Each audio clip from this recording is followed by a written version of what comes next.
दोस्तों इस वीडियो में आज हम लोग बात करेंगे बिहार में स्टेट हेल्थ सोसाइटी की तरफ से सीएचओ के 4500 पदों पे वैकेंसी निकाला गया है, जिसका ऑनलाइन स्टार्ट कर दिया। दोस्तों यहाँ पे 1 नवंबर से फॉर्म भराना स्टार्ट होना था, लेकिन किसी कारणवश इसे पोस्टपोन कर दिया गया है। अब 4 नवंबर से फॉर्म भराना स्टार्ट हो चुका है। इसका लास्ट डेट है 21 नवंबर तक इसका लास्ट डेट है।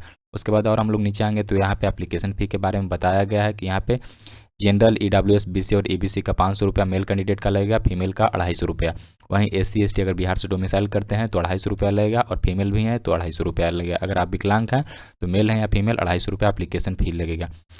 दोस्तों फॉर्म भरने के लिए हम लोग को स्टेट हेल्थ सोसाइटी का ऑफिशियल वेबसाइट पे आना होगा। इसका लिंक हम लोग डिस्क्रिप्शन बॉक्स में डाल देंगे, जिससे आप लोग चेकआउट कर लीजिएगा और आप लोग डायरेक्ट इस होम पेज पर आ जाइएगा। दोस्तों हम लोग यहाँ पे न्यू और फ्रेश एकदम एक online form step by step live आप लोगों के सामने कर करके दिखाएंगे। देखिए हम लोग को यहाँ एक रजिस्टर्ड का ऑप्शन होगा, इस ऑप्शन पे हम लोग क्लिक करेंगे। दोस्तों इस पर क्लिक करते हैं हम लोग के सामने इस तरह का इंटरफेस खुल करके आ जाता है। यहाँ पे हम लोग को सबसे पहले अपना नाम लिखना है, उसके बाद यहाँ पे यूजर नेम लिखना है। यूजर नेम कैसे बनाना है, आपका सभी लेटर स्मॉल में होना चाहिए, अल्फ़ाबेटिकल। जो भी नाम है, अंकित नाम है तो अंकित स्मॉल लेटर में सारा लिखेंगे और नंबर का यूज करेंगे। कोई भी स्पेशल करेक्टर का यूज नहीं करेंगे। जैसे आपका नाम है अंकित 478, इस तरीके से ये आपका यूजर आईडी हो गया। उसके बाद यहाँ पे ईमेल आईडी लिखेंगे, यहाँ पे अपना मोबाइल नंबर लिखेंगे, यहाँ पे एक पासवर्ड बनाएंगे। दोस्तों पासवर्ड बनाने के लिए यहाँ पे देखिए एक कैपिटल लेटर होना चाहिए, स्मॉल लेटर होना चाहिए, स्पेशल कैरेक्टर होना चाहिए और नंबर होना चाहिए। जैसे मेरा नाम है अंकित तो अंकित @123, इस तरीके से आप लोग पासवर्ड बनाएंगे। उसके बाद यहाँ पे साइनअप का एक ऑप्शन है, इस ऑप्शन पे हम लोग क्लिक करेंगे। उसके बाद हम लोग के सामने इस तरह का इंटरफेस खुल के आ जाता है। यहाँ पे देखिए एक ईमेल पे 4 डिजिट का वेरिफिकेशन कोड डाला गया होगा, उसको यहाँ पे फिल करेंगे। और मोबाइल पे मैसेज में भी 4 डिजिट का एक वेरिफिकेशन कोड गया, उसको यहाँ पे डालेंगे। डाल करके यहाँ पे वेरीफाई के ऑप्शन पे क्लिक करेंगे। उसके बाद हम लोग के सामने इस तरह का इंटरफेस खुल करके आ जाता है, जिसमें हम लोग यहाँ पे देखिए जो अभी यूजर नेम बनाया है उसको हम लोग को यूजर नेम को यहाँ पे लिखना है, और पासवर्ड को यहाँ पे डालने के बाद यहाँ पे एक लॉगिन का ऑप्शन है, इस ऑप्शन पे हम लोग क्लिक करेंगे। दोस्तों हम लोग लॉगिन हो चुके हैं। कुछ इस तरीके से आप लोग को यहाँ पे डैशबोर्ड दिखेगा। यहाँ पे देखिए रिक्रूटमेंट ईयर 2024 से 25 लिखा हुआ है। एडवर्टाइजमेंट नंबर यहाँ पे दिया हुआ है। यहाँ पे पोस्ट नेम है कम्युनिटी हेल्थ ऑफिसर CHO। उसके बाद यहाँ पे देखिएगा तो एक क्लिक हियर टू कंटिन्यू का ऑप्शन है, इस ऑप्शन पे हम लोग क्लिक करेंगे। उसके बाद देख लीजिए कुछ इस तरीके से हम लोग का इंटरफेस खुल करके आ जाए। यहाँ पे डिक्लेयर करेंगे, यहाँ पे टिक करेंगे। टिक कर करके यहाँ पे सेव एंड कंटिन्यू का एक ऑप्शन है, इस ऑप्शन पे हम लोग को क्लिक करना है। दोस्तों उसके बाद हम लोग को इस तरह का इंटरफेस पूरा खोल करके आ जाता है। यहाँ पे देखिए टोटल 9 स्टेप में हम लोग को इस फॉर्म को भरना है। पहला में डिक्लेरेशन, दूसरा में डिक्लेरेशन, उसके बाद पर्सनल डिटेल को, चौथा में एजुकेशनल क्वालिफिकेशन को, वर्क एक्सपीरियंस को, उसके बाद छठा में डॉक्यूमेंट अपलोड, सातवां में यहाँ पे डिक्लेरेशन बाय कैंडिडेट, फिर उसके बाद फी पेमेंट करना है, उसके बाद एप्लीकेशन फॉर्म को भरना। टोटल 9 स्टेप में हम लोग को फॉर्म को भरना है। यहाँ पे पूछ रहा है कि जो एडवर्टाइजमेंट दिया गया है उसमें आपका मिनिमम एलिजिबिलिटी क्राइटेरिया है तो यस करेंगे। यहाँ पे यस के ऑप्शन पे हम लोग क्लिक करेंगे। उसके बाद यहाँ पे बताया कि कोर्ट लॉ के अगेंस्ट आपको इन्वॉल्व कभी किया गया है तो यहाँ हम लोग नो करेंगे।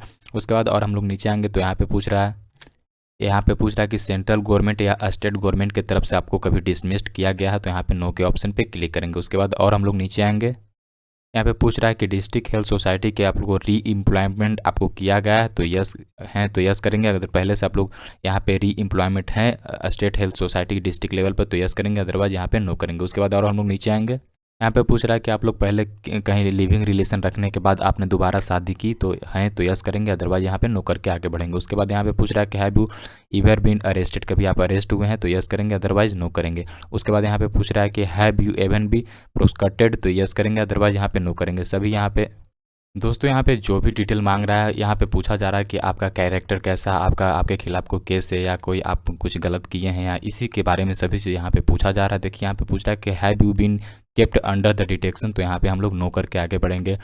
Have you even been bound down तो यहाँ पे हम लोग नो करके आगे बढ़ेंगे। उसके बाद यहाँ पे देखेंगे have you been fined by the court law के हिसाब से आपको कभी कोई गलत किए हैं तो आपको यहाँ पे फाइन किया गया है तो यस, तो अदरवाइज नो करेंगे यहाँ पे। उसके बाद यहाँ पे पूछ रहा है कि आप कभी डिबार्डेड या एग्जामिनेशन हॉल से कभी निकाले गए हैं कहीं भी एग्जामिनेशन हॉल से तो यस, अदरवाइज यहाँ पे नो करेंगे।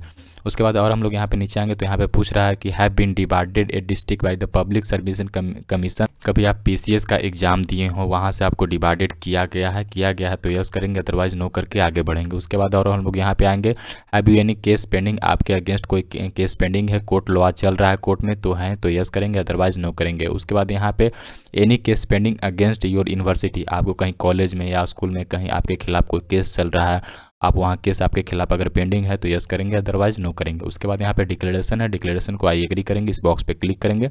उसके बाद यहाँ पे सेव एंड कंटिन्यू के ऑप्शन पे क्लिक करेंगे। दोस्तों उसके बाद हम लोग के सामने इस तरीके का इंटरफेस खुल करके आता है। तीसरा स्टेप में हम लोग को यहाँ पे पर्सनल डिटेल को सबसे फर्स्ट में यहाँ पे देखिए अपना फुल नेम को लिखना है, जो कि मैट्रिक का यहाँ पे 10th का सर्टिफिकेट या मार्कशीट के अनुसार यहाँ पे लिखना है। उसके बाद यहाँ पे फादर्स नेम लिखना है, मैट्रिक के सर्टिफिकेट के अनुसार। यहाँ पे अपना मदर्स नेम लिखना है। उसके बाद यहाँ पे अस्पॉन्ज नेम है तो यहाँ पे डालें, अदरवाइज यहाँ स्टार मार्क्स नहीं है तो इसको छोड़ भी सकते हैं। दोस्तों उसके बाद हम लोग को डेट ऑफ बर्थ डालना है। डेट ऑफ बर्थ 10th के सर्टिफिकेट के अनुसार यहाँ पे डालेंगे और 1 अक्टूबर 2024 तक आपको क्राइटेरिया को फुलफिल करना होगा। डेट ऑफ बर्थ डाल करके जैसे यहाँ पे कैलकुलेट के ऑप्शन पे यहाँ पे क्लिक करेंगे, यहाँ पे शो कर जाएगा कितना मंथ कितना ईयर आपका एज हो रहा है। उसके बाद यहाँ पे जेंडर का सिलेक्शन करना है, मेल है या फीमेल है। उसके बाद यहाँ पे मैरिटल स्टेटस पूछ रहा है, आपको शादीशुदा हैं तो यस करेंगे, अदरवाइज नो करेंगे। अनमैरिड के ऑप्शन पे क्लिक करेंगे। यहाँ पे एक अल्टरनेट मोबाइल नंबर आपको डालना है। उसके बाद यहाँ पे पूछ रहा है कि are you permanent residentials of the state of Bihar, क्या आप बिहार के परमानेंट निवासी हैं तो यस करेंगे, अदरवाइज नो करेंगे। उसके बाद यहाँ पे नेशनलिटी का सिलेक्शन करना है कि आप इंडियन हैं। उसके बाद यहाँ पे पूछ रहा है कि do you belongs to reserve category, आप किसी रिजर्व कैटेगरी से बिलोंग करते हैं, SC ST OBC तो यस करेंगे। उसके बाद यहाँ पे पूछ रहा है कि रिजर्वेशन क्लेम कैटेगरी, आप कौन से कैटेगरी से बिलोंग करते हैं, SC ST। उसके बाद यहाँ पे domicile residential certificate SC ST certificate आपके पास है तो यस करेंगे, अदरवाइज नो करेंगे। यहाँ पे पूछ रहा है कि कास्ट सर्टिफिकेट आपका जो जाति प्रमाण पत्र है या नहीं है तो यस करेंगे। उसके बाद और हम लोग यहाँ पे जैसे नीचे आएंगे, यहाँ पे पूछ रहा है कि आप विकलांग हैं तो यस करेंगे, अदरवाइज नो के ऑप्शन पे क्लिक करके आगे बढ़ेंगे। उसके बाद यहाँ पूछ रहा है कि do you claim reservation against freedom fighter, के अनुसार आपके कोई रिजर्वेशन है, आप वहाँ हैं लेते हैं रिजर्वेशन तो यस करेंगे, अदरवाइज यहाँ पे नो के ऑप्शन पे क्लिक करके आगे बढ़ेंगे। उसके बाद यहाँ पे पूछ रहा है कि are you currently work in NHA में, आप करंटली वर्क हैं तो यस करेंगे, अदरवाइज नो के ऑप्शन पे क्लिक करके आगे बढ़ेंगे। दोस्तों यहाँ पे पूछ रहा है कि प्रूफ ऑफ आइडेंटिफिकेशन, उसमें आपको यहाँ पे सिलेक्ट करना होगा आधार कार्ड, ड्राइविंग लाइसेंस या पासपोर्ट या वोटर ID जो भी है आपके पास, तो वहाँ पे इसको सिलेक्ट कर सकते हैं। उसके बाद यहाँ पे पूछ रहा है कि विजिबिलिटी आइडेंटिफिकेशन मार्क्स, अगर आपके बॉडी में कहीं कटा छटा या तीला का निशान है तो उसको यहाँ पे डालना है। जैसे किसी आपका बॉडी में कटा छटा का निशान है तो लिख रहा है 1 मेल ऑन, अगर मुंह में है तो फेस लिखेंगे 1 मोल ऑन फेस, इस तरीके से आप लोग को यहाँ पे डालना है। दोस्तों यहाँ पे पूछा जा रहा है कि are you registered with the BNRC या अदर स्टेट, आप कहाँ से रजिस्टर्ड हैं, यहाँ पे BNRC से रजिस्टर्ड हैं या अदर रजिस्टर्ड किसी अदर स्टेट काउंसिल से आप रजिस्टर्ड है, उसका यहाँ पे सिलेक्शन करेंगे। वहाँ पे यहाँ पे रजिस्ट्रेशन ईयर को डालना है, यहाँ पे रजिस्ट्रेशन नंबर को डालना है। उसके बाद यहाँ पे आपके पास रजिस्ट्रेशन सर्टिफिकेट है या नहीं उसका यहाँ पे सिलेक्शन करना है तो यस करेंगे, अदरवाइज नो करेंगे। उसके बाद यहाँ पे दोस्तों उसके बाद यहाँ पे पूछ रहा है कि कॉरेस्पॉन्डेंस एड्रेस और परमानेंट एड्रेस दोनों अगर आपका सेम है तो यस करेंगे, अदरवाइज अगर नो के ऑप्शन पर क्लिक करेंगे, यहाँ पे नो करेंगे तो दोनों को अलग अलग डालना होगा, प्रेजेंट एड्रेस और परमानेंट एड्रेस। अगर नो करते हैं तो यहाँ पे डालना होगा फुल एड्रेस को, यहाँ पे प्रॉपर एड्रेस को डालना है। जैसे आप कहीं गाँव से बिलोंग करते हैं तो यहाँ पे विलेज लिखेंगे, विलेज लिख करके अपना यहाँ पे गांव का नाम लिखेंगे। उसके बाद यहाँ पे पोस्ट लिखेंगे, पोस्ट लिख करके अपना गांव का नाम लिखेंगे। उसके बाद पुलिस स्टेशन लिखेंगे। उसके बाद यहाँ पे डिस्ट्रिक्ट लिखेंगे, प्रॉपर एड्रेस को यहाँ पे लिखना है। उसके बाद यहाँ पे स्टेट का डालना है, स्टेट में अपना विलेज का नाम डाल सकते हैं, नेम ऑफ द सिटी, यहाँ पे डिस्ट्रिक्ट का नाम डाल दीजिएगा। यहाँ पे पिन कोड डालना है, पिन कोड की जगह यहाँ पे आधार कार्ड में देखिएगा पीछे आपका pin code area pin code लिखा होगा, उसको यहाँ पे डालना है। उसके बाद यहाँ पे डिस्ट्रिक्ट जिला को डालना है। उसके बाद यहाँ पे कौन से स्टेट से बिलोंग करते हैं अपना राज्य का नाम डालना है। उसके बाद हम लोग यहाँ पे नीचे आएंगे, सेव एंड नेक्स्ट करेंगे। उसके बाद हम लोग के सामने इस तरह का इंटरफेस खुल करके आ जाता है, जिसमें हम लोग को चौथे स्टेप में हम लोग को एजुकेशन क्वालिफिकेशन को डालना है। एजुकेशन क्वालिफिकेशन में सबसे फर्स्ट में यहाँ पे देखिए क्वालिफिकेशन एसेंशियल के ऑप्शन पे हम लोग इस पर क्लिक करेंगे तो यहाँ पे देखिए आप लोग BSc नर्सिंग किए हैं या पोस्ट BSc नर्सिंग किए हैं, यहाँ पे या GNM किए हैं, NM किए हैं, या BSc नर्सिंग इंटीग्रेटेड किए हैं या पोस्ट बेसिक नर्सिंग किए हैं इंटीग्रेटेड, उसका यहाँ पे सिलेक्शन करेंगे।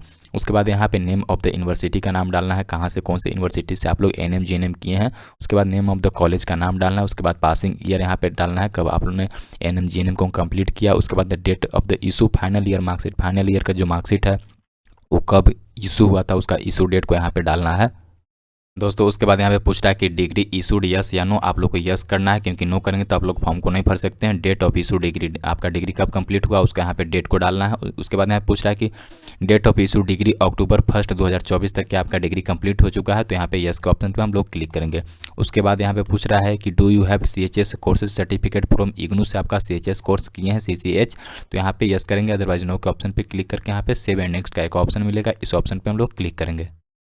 दोस्तों उसके बाद हम लोग को सामने इस तरह का इंटरफेस खुल करके आ जाता है, जिसमें हम लोग को वर्क एक्सपीरियंस को डालना है तो यहाँ पे डालेंगे, अदरवाइज यहाँ पे नहीं है तो यहाँ पे सेव एंड कंटिन्यू के ऑप्शन पे क्लिक करेंगे। इस पर क्लिक करते हैं हम लोग के सामने इस तरह का इंटरफेस खुल करके आ जाता है, जिसमें हम लोग को यहाँ पे डॉक्यूमेंट्स को अपलोड करना है। डॉक्यूमेंट्स में जो फोटोग्राफ होना चाहिए, यहाँ फोटोग्राफ जो बोल रहा है कि 1 MB लेस देन 1 MB से आपका फोटोग्राफ कम होना चाहिए। यहाँ पे सिलेक्ट फाइल का ऑप्शन पे क्लिक करके आप लोग फोटो को अपलोड करेंगे। उसके बाद यहाँ पे सिग्नेचर जो बता रहा है कि यहाँ पे 1 MB से कम होना चाहिए, JPG में होना चाहिए। यहाँ पे सिलेक्ट फाइल के ऑप्शन पे क्लिक करके आप लोग यहाँ पे सिग्नेचर को अपलोड करेंगे।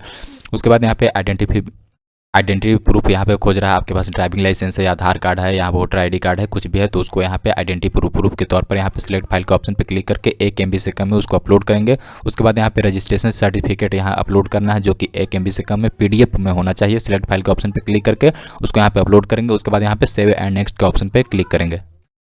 उसके बाद दोस्तों इस तरह का इंटरफेस खुल के आ जाता है, जिसमें यहाँ पे डिक्लेरेशन को यहाँ पे टिक करना होगा। दोनों को डिक्लेरेशन को टिक कर करके यहाँ पे सेव एंड कंटिन्यू का एक ऑप्शन है, इस ऑप्शन पे हम लोग क्लिक दोस्तों उसके बाद हम लोग के सामने इस तरह का इंटरफेस खुल करके आ जाता है, जिसमें हम लोग यहाँ पे देखिए पेमेंट को यहाँ पे करना है, 250 रुपये का एसेंशियल पेमेंट करना है। तो उसके लिए हमको इस ऑप्शन पे हम लोग को क्लिक करना है। इस ऑप्शन पे हम लोग को क्लिक करते हैं, देख लीजिए हम लोग के सामने इस तरह का इंटरफेस खुल के आ जाता है, जिसमें हम लोग यहाँ पे UPI कार्ड, नेट बैंकिंग या वॉलेट के माध्यम से हम लोग पेमेंट कर सकते हैं। हम लोग यहाँ पे देखिए QR कोड के माध्यम से भी यहाँ पे पेमेंट कर सकते हैं। यहाँ पे शो एंड QR कोड के ऑप्शन पे क्लिक करेंगे तो यहाँ पे QR कोड जनरेट होकर के आ जाता है, या UPI तो UPI को यहाँ पर डाल करके आप लोग पेमेंट कर सकते हैं। पेमेंट जैसे ही आप लोग कंप्लीट करेंगे, डाउनलोड रिसीविंग का ऑप्शन आएगा, हार्ड कॉपी को डाउनलोड कर करके अपने पास सुरक्षित रख लेंगे। दोस्तों इस तरीके से स्टेट हेल्थ सोसाइटी का जो वैकेंसी निकला है बिहार में, इस तरीके से एक ऑनलाइन फॉर्म भर करके आप लोगों को सामने दिखाएं, एक एक स्टेप को स्टेप बाय स्टेप फॉर्म भर करके दिखाएं। दोस्तों वीडियो अच्छा लगा होगा, सब्सक्राइब कीजिएगा। Thank you.